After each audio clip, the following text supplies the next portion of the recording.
Halo, bobohan angka 7 menonton film, terutama Dang Sanak Sabanua. Berjumpa lagi dengan saya, Bang Junet, manusia kurang kerjaan yang hobinya nonton film. Deja Vu adalah film fiksi ilmiah dari Amerika yang disutradarai oleh Tony Scott yang dirilis pada tahun 2006.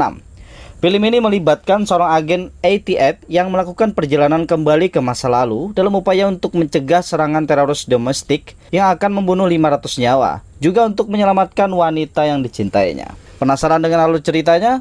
Mari kita lanjut. Diawali dengan ratusan pemuda alumni Angkatan Laut, mereka menaiki kapal peri mewah untuk merayakan acara tahunan. Setelah semua penumpang menaiki kapal, peri mewah itu meluncur.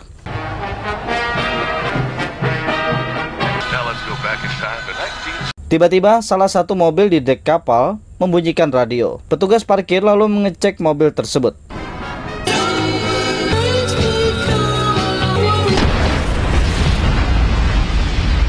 Ternyata mobil itu berisi bom. Ledakan itu menelan 500 nyawa. Beberapa saat kemudian datanglah karakter utama kita, Douglas Carlin, seorang agen ATF, sebuah biru khusus dalam penanganan api dan peledakan yang memiliki kecerdasan di atas rata-rata, sebut saja IQ 200. Doug lalu memeriksa TKP khusus ledakan itu dengan sangat cermat dan teliti.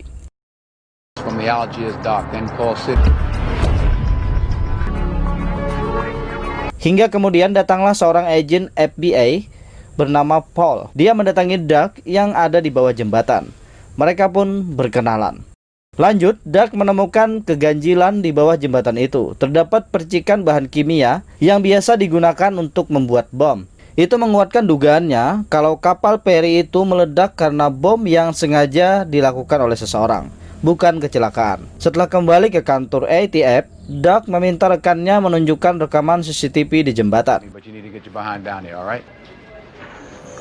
Benar saja, di rekaman itu terlihat seorang pria mengendarai motor memandang ke bawah tepat sebelum terjadi ledakan. Di jam yang sama, pihak kepolisian mengumumkan kepada publik kalau ledakan itu adalah kejahatan terorisme. Siang harinya, Doug ditelepon seorang polisi untuk melihat mayat seorang wanita yang mencurigakan.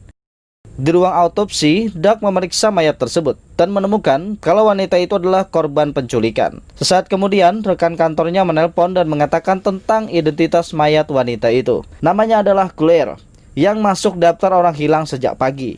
Lanjut, Doug pergi ke rumah Claire. Di sana, dia menemukan hal yang sangat janggal, seperti senjata api, dan ada banyak kapas dengan noda darah. Itu menunjukkan kalau Claire tidak sendiri, dia bersama seseorang yang sedang terluka. Tiba-tiba pesan suara masuk. Pesan itu sangat mengejutkan Doug, karena pesan itu berasal dari dirinya sendiri. Sedangkan Doug sama sekali tidak mengenal wanita bernama Claire tersebut. Setelah itu, Doug melaporkan semua hasil penyelidikannya kepada pihak kepolisian. Doug menyimpulkan kalau Claire diculik oleh seseorang yang kemungkinan adalah pelaku pengeboman tersebut. Claire ini dibunuh sebelum ledakan, lalu ditenggelamkan bersama korban ledakan agar terlihat seperti korban ledakan lainnya. Setelah itu, Doug melihat mobil rekannya, Larry, di kumpulan barang bukti. Artinya, Larry juga menjadi salah satu korban ledakan. Doug sangat sedih mengetahui kalau temannya sudah tewas. Agen FBI yang tertarik dengan kecerdasan dan kecermatan Doug memintanya untuk bergabung dengan sebuah tim yang baru dibentuk yang mempunyai alat super canggih. Dan kasus peledakan ini adalah kasus pertama tim tersebut. Tim ini butuh seseorang yang mampu meneliti kejadian hanya dengan sekali lihat dan mampu mengurai setiap keganjilan dengan sekali lihat tanpa pengulangan. Setelah Doug setuju, Paul membawanya ke markas tempat tim itu berada. Di sana terlihat ada banyak sekali alat-alat aneh. Kalau dilihat secara teliti, mungkin itu sangat mirip dengan rumahnya Tony Stark di film Iron Man. Doug pun diperlihatkan bagaimana alat itu bekerja. Ternyata alat itu semacam CCTV yang diputar ulang. Namun bedanya, di pemutar video dapat melihat dengan bebas dan mengatur seluruh sudut pandang dari sisi manapun. Anehnya lagi, rekaman itu memiliki suara. CCTV kan biasanya tidak memiliki suara. Alat ini bernama Snow White. Paul menjelaskan kalau semua rekaman ini diambil 4-5 hari yang lalu dari 7 satelit yang digabungkan menjadi satu. Doug jadi tambah bingung, kalau memang benar diambil dari satelit, bagaimana cara mereka memindai sudut dari samping dan bawah, sedangkan satelit letaknya di atas. Dan yang paling aneh bagaimana cara mereka merekam suara. Lanjut, Doc bertanya, mengapa melihat rekaman 4 hari yang lalu? Kenapa tidak langsung melihat rekaman saat kejadian ledakan? Paul menjelaskan lagi kalau Snow White membutuhkan waktu 4 hari untuk memproses semua data tersebut dan tidak bisa memundurkan serta memajukan rekaman itu. Karenanya, mereka membutuhkan seseorang yang dapat meneliti kejadian hanya dengan 1 kali lihat. Doc lalu meminta mereka untuk memantau rumah Claire. Di sini, Doc sekali lagi takjub karena Snow White mampu melihat menembus tembok dari sudut pandang manapun. Lanjut, Doc mulai memperhatikan rekaman itu lebih dekat. Doc merasa dejavu. Perasaannya seperti pernah bertemu Claire sebelumnya, namun Doc tidak tahu di mana itu. Padahal dia hanya pernah melihat Claire saat di ruang autopsi.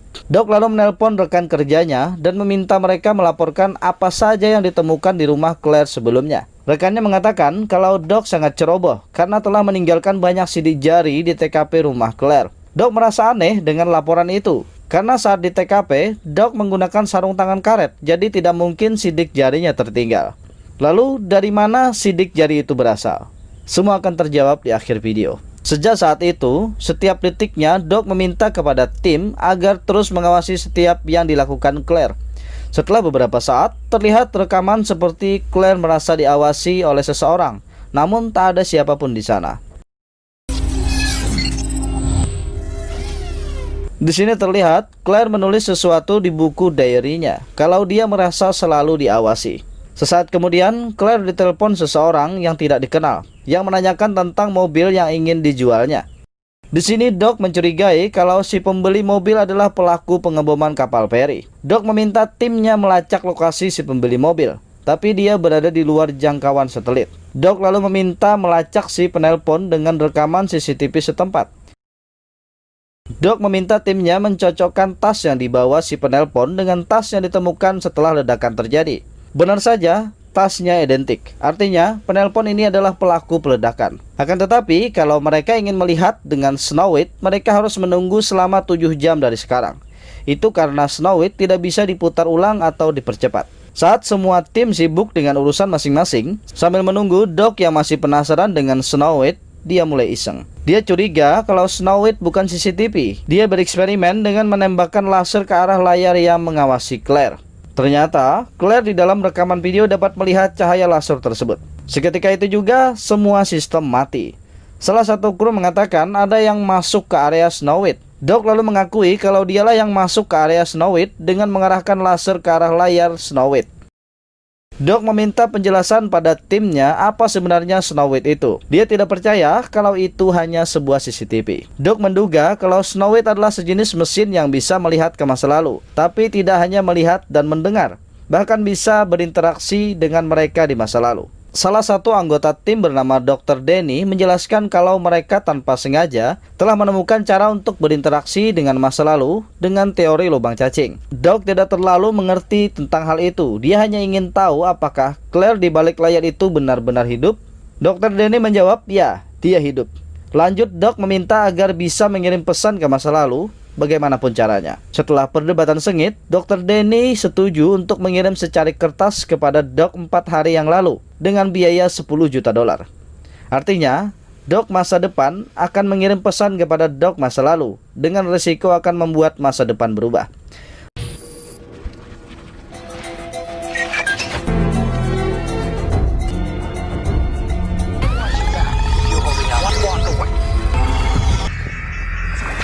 Pada akhirnya, kertas berhasil dikirim ke masa lalu.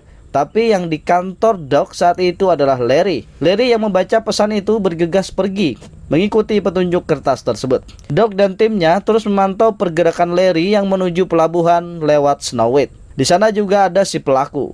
Di sini wajah si pelaku bisa terlihat dengan jelas. Ternyata Larry mencegat si pembunuh itu. Pada akhirnya Larry ditembak oleh si pelaku. Secara tidak langsung, kematian Larry akibat pesan yang dikirim Doc dari masa depan. Larry lalu dibawa ke suatu tempat, dan tempat itu di luar jangkauan Snow White. Satu-satunya cara adalah seseorang menggunakan alat semacam helm mendatangi tempat kejadian tersebut, agar bisa melihat masa lalu di tempat kejadian menggunakan Snow White. Doc lalu pergi menggunakan alat itu. Jadilah kejar-kejaran antara Doc masa depan dengan pelaku di masa lalu. Jadi satu mata melihat lokasi masa depan, mata satunya melihat lokasi masa lalu dengan bantuan helm tersebut. I can see. Okay. Setelah sampai di lokasi, mereka melihat proses pelaku membunuh Larry, mulai ditembak, dibakar, dan dibuang ke kurungan buaya. Lanjut, setelah lama pencocokan wajah, identitas pelaku akhirnya diketahui. Namanya Carol Oerstad. Lanjut, FBI melakukan pengepungan dan berhasil menangkap Carol. Setelah Carol tertangkap, Doug mendatanginya. Terjadilah percakapan antara mereka berdua. Carol adalah seorang yang gagal militer. Dia stres karena selalu gagal mendaftar jadi angkatan laut. Sehingga dia melakukan pengeboman itu karena dia yakin itu adalah takdirnya. Menganggapnya sebagai perbuatan heroik atas nama Tuhan dan takdir. Dia juga membunuh Claire menggunakan mobilnya untuk menyamarkan perbuatannya. Lanjut, setelah pengakuan Carol, FBI sudah memiliki cukup bukti dan menutup kasus tersebut. Dan lalu mengeluarkan Doug dari tim begitu saja. Doug tidak terima karena di masa lalu, Claire yang masih hidup dalam 12 jam dari sekarang akan dibunuh oleh Carol. Doug terus membujuk untuk menyelamatkan Claire di masa lalu, tapi FBI menolaknya. Setelah itu, dengan suasana hati yang tidak menentu, Doug menelpon Dr. Denny, meminta Dr. Denny mengirimnya ke masa lalu. Dr. Denny yang sepemikiran dengan Doug setuju. Dia lalu mempersiapkan semuanya untuk mengirim Doug ke masa 4 hari yang lalu, untuk menyelamatkan Claire. Hey, Agent Carlin, I'm Face out toward you. Yeah. What if I already have? Beside myself. All right, remember, the ferry...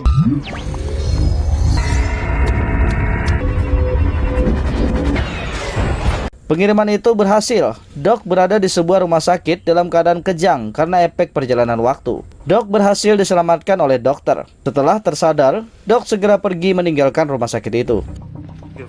Yeah, right here. Dia menuju ke tempat Carol yang saat ini sedang merakit bom dan menyandra Claire.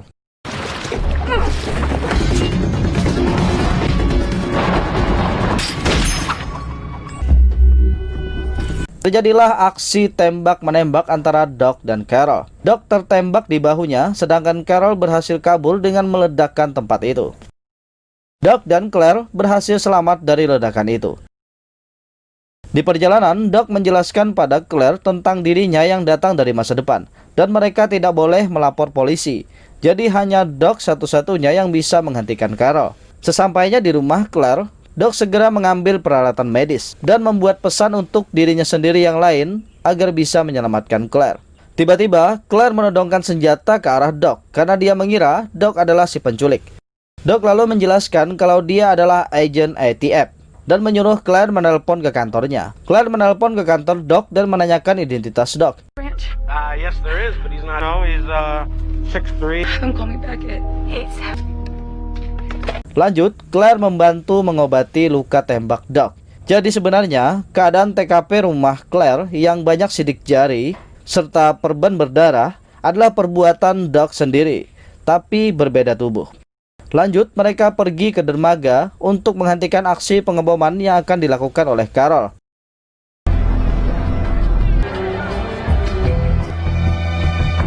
Terlihat Carol sudah meletakkan bom di dalam mobil di dek kapal. Doug lalu meminta Carol melapor kepada petugas dermaga tentang bom di kapal peri tersebut. Sehingga petugas itu bisa mengecek kebenaran bom tersebut sekaligus mengamankan Claire. Di tempat parkir, Carol tanpa sengaja melihat mobil Doug. Dia bergegas kembali ke dek kapal.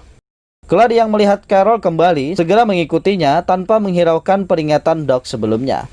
Dia ingin menggagalkan aksi Carol sendirian. Lanjut, kapal peri mulai berlabuh sama seperti di awal film. Claire sampai di dek kapal dan bertemu Carol. Doug yang tadi diusir oleh petugas kembali ke parkiran di dek kapal dan terjadilah aksi tembak-menembak antara Doug dan Carol. Ternyata, Claire sudah disekap dalam mobil oleh Carol. Doug lalu mengecoh Carol dengan kata-katanya sendiri saat Carol tertangkap di masa depan. Mendengar ucapan Doug, Carol menjadi tidak fokus. Saat itulah, Claire menghidupkan mobil dan menabrak Carol. Lanjut, Doug menembak Carol hingga tewas.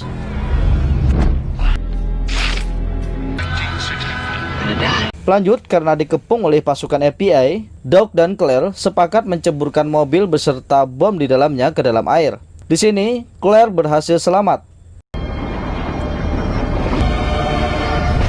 bersama 500 penumpang kapal feri. Sedangkan Doc terjebak dalam mobil karena menyelamatkan Claire.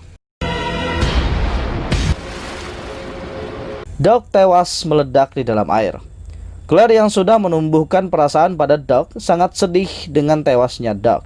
Namun beberapa saat kemudian, Claire terpaku karena melihat Doc di masa itu masih hidup. Namun di sini Doc tidak mengenali Claire.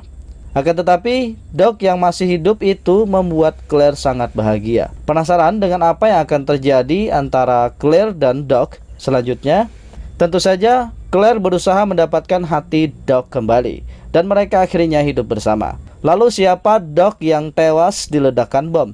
Itu adalah Doc di masa depan yang kembali ke masa lalu. Sedangkan Doc yang hidup adalah Doc yang di masa lalu. Intinya karena Doc masa depan yang mati, jadi Doc masa lalu tidak pernah terpengaruh. Jadi kawan, kita sekarang pun sebenarnya bisa merubah masa depan dengan mempersiapkan semuanya selagi kita muda.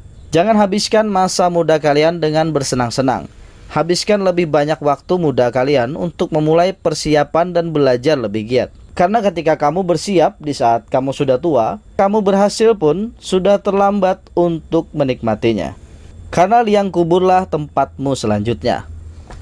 Oke, semoga kalian terhibur dengan editan video saya yang seadanya ini.